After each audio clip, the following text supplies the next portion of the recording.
எல்லாருக்கும் வணக்கம். நான் Hema Subramanian. Welcome to home cooking Tamil. இன்னைக்கு நம்ம ரொம்ப ஹெல்த்தியான ஒரு சுகர் ஃப்ரீ லட்டு ரெசிபி தான் பார்க்க போகிறோம். இது மிக்ஸ்ட் ட்ரை ஃப்ரூட் லட்டு. வாங்க இதை எப்படி செய்யறதுன்னு பார்க்கலாம்.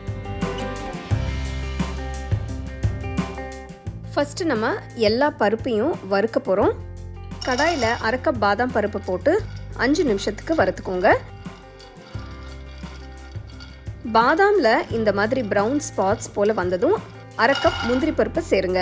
இன்னொரு 5 நிமிஷத்துக்கு இப்போ இதை ரோஸ்ட் பண்ணிக்கலாம். 5 நிமிஷத்துக்கு அப்புறம் 1/4 கப் பிஸ்தா பருப்பு போடுங்க. நான் உப்பு சேர்க்காத பிஸ்தா யூஸ் பண்ணுறேன். 3 நிமிஷத்துக்கு எல்லாம் சேர்த்து ரோஸ்ட் பண்ணிக்கலாம். இதை ஒரு பிளேட்டுக்கு மாற்றிடுங்க. அதே கடாயில் அரை கப் வால்நட் சேர்த்து 3 நிமிஷத்துக்கு வறுத்துக்கோங்க. வால்நட் ஆப்ஷனல் தான். உங்களுக்கு வேற நட்ஸ் வேணும்னாலும் நீங்க ஆட் பண்ணிக்கலாம். ரோஸ்ட் ஆனதும் வறுத்த வச்ச நட்ஸோட சேர்த்துக்கோங்க. லட்டுக்கு இனிப்புக்காக நான் 25 பேரிச்சம்பழம் எடுத்திருக்கேன்.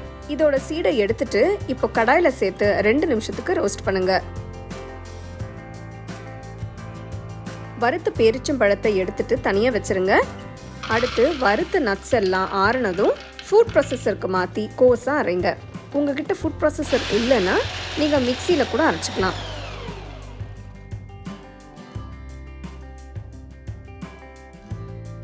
இப்போ இதை ஒரு பவுலுக்கு மாற்றிடுங்க. நெக்ஸ்ட் வறுத்த பேரிச்சம்பழத்தை சேர்த்து நல்ல பேஸ்ட் மாதிரி அரைச்சிக்கோங்க.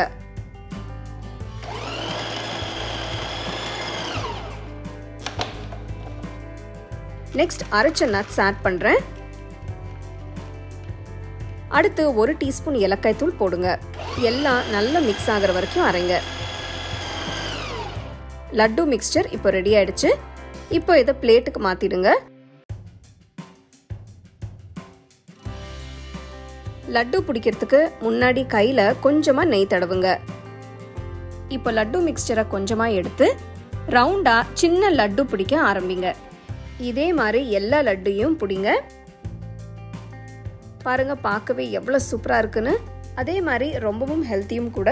கண்டிப்பா இந்த தீபாவளிக்கு ட்ரை பண்ணி சாப்பிட்டு என்ஜாய் பண்ணுங்க. லட்டுவை நீங்க ஏர்டைட் கண்டெய்னர்ல போட்டு வெளியில வச்சீங்கன்னா கூட ஒரு 3 நாள் வரைக்கும் நல்லா இருக்கும். ஃப்ரிட்ஜில் வச்சீங்கன்னா ஒரு வாரம் வரைக்கும் கூட நல்லா இருக்கும். நல்ல அருமையான டேஸ்டியான ஹெல்த்தியான ட்ரை ஃப்ரூட் லட்டு எப்படி செய்யறதுன்னு பார்த்தீங்க. ஸோ இந்த ஃபெஸ்டிவல் சீசனுக்கு இந்த மாதிரி டிஃப்ரெண்டான ஸ்வீட் ரெசிபி ட்ரை பண்ணி உங்கள் ஃபேமிலி ஃப்ரெண்ட்ஸோட ஷேர் பண்ணுங்கள். உங்களுக்கு இந்த ரெசிபி பிடிச்சிருந்தா லைக் பண்ணி ஷேர் பண்ணி ஹோம் குக்கிங் தமிழ் சேனலுக்கு சப்ஸ்கிரைப் பண்ணுங்கள். மறக்காமல் பெல் ஐக்கானை கிளிக் பண்ணுங்கள். The second edition of our home cooking book is now available on our website 21frames.in. I'll give you the link in the description. You can go and check it out. The book is currently available only in India for now. So you can place your orders on 21frames.in.